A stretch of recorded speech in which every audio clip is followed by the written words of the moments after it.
coronation of a king at the end of Baktun 8. Anyway, this Greco-Roman imperial culture immediately recognized the genius of the Mayans in mathematics and astronomy, and Europe was transformed into an amalgamation, a Greco-Mayan civilization.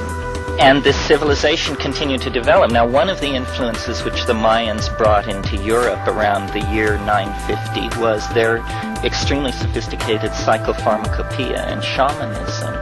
And this mated with Neoplatonism and Hermeticism, so that rather than science developing as it developed in our world, a kind of magical psychopharmacolytic technology of thought and understanding was what was developed over the centuries. And then in later centuries before it happened in our world, they contacted the Orient, and the Sung, the dynastic influence of the Sung, poured itself into the creation of a global civilization, such that by around 1200 AD, they were able to land on the moon and create a cybernetic global civilization similar to the kind we have now. They continued evolving with all this psychotronic and shamanically derived, and now by this time you can imagine it was an unbelievably exotic and alien civilization compared to our own. The fruits of their psychedelic and psychoanalytic investigations into higher space was the discovery of our world. They found out what had happened.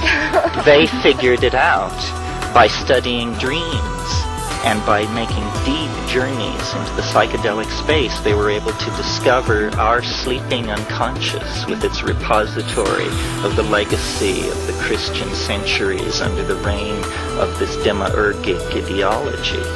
And they conceived of the notion of saving us.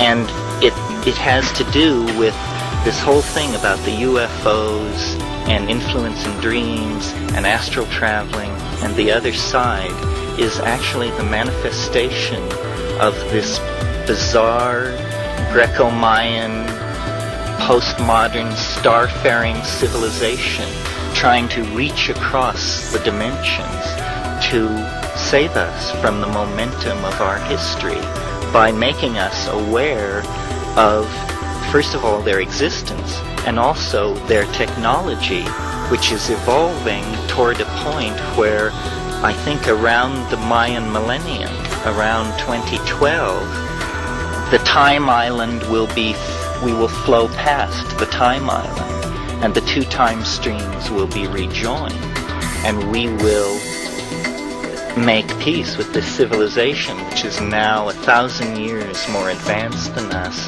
with this totally different cultural history and this completely different take on reality. So this came to me in the space of about 15 seconds. And more details have flowed in, and I use it mostly as a meditational device because it's so interesting to ask to be told about how this other civilization developed. Its amazing exoticism, its Neoplatonism, its Taoism, its Mayan influences melded into a completely different kind of civilization than the one that we inherited. I've always thought,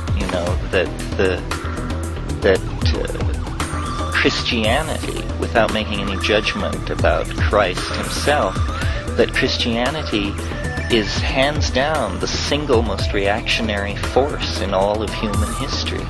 And where would we be had that 1,200 years not been given over to this peculiar meditation? All the pieces were in place for the kind of civilization that I've outlined. It was just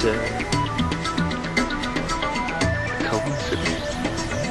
The part of the myth that I didn't tell you, which I will now tell you, was that naturally, they were developing and exploring technical options many hundreds of years ago, and they they discovered the theoretics for nuclear fusion and fission, but they never used it until a few hundred years later. One of their great theoreticians, this was after they had discovered our time stream, made the prediction that the physics of atomic explosions were such that they would cross the time stream. And so they performed an experiment by detonating an atomic device in what is our year 1907. And this was the Tunguska event. And then by monitoring the dreams of Siberian shaman, which they had in clear focus, they saw, aha, this explosion which we set off actually did occur in both time streams. And at that point, they became very interested in monitoring our time stream because they were picking up the dreams of a Swiss telegraph worker who seemed to be pushing toward an unimaginable conclusion. So now there is a certain amount of urgency, because if we explode our atomic stockpiles, it will wreck the place that they call homeworld. Yes, yes. Not self-preservation, because they now have starflight and encompass many systems, but preservation of homeworld, which on the other side is a vast botanical and ecological preserve from pole to pole. I mean, it's a sacred site of pilgrimage. It's the home of the species. It's the earth.